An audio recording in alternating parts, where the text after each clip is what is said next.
Hello everyone. So we have set up our Ansible in the AWS environment. We have configured one Ansible control node and two clients. Now let me first fire an ad-hoc command and we'll check the connectivity from your Ansible control node to the client machine.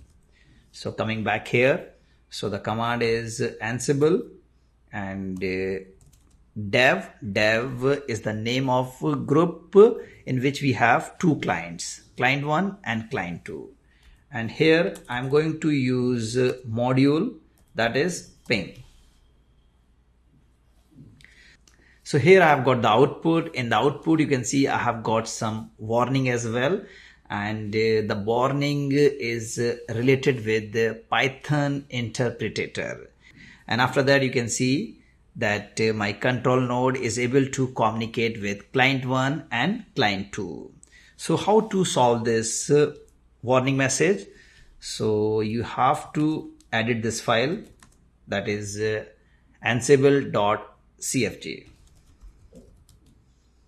So that is the configuration file of Ansible, and here you have to put one entry. Let me show you.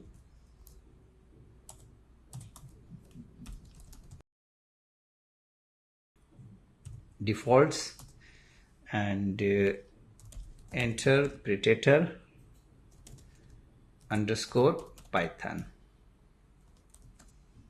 is equal to auto underscore silent. So this setting in the Ansible configuration file allows Ansible to automatically select the best Python interpreter without showing any warnings. So let me save and come out from here. Again, let me fire the same command, this one.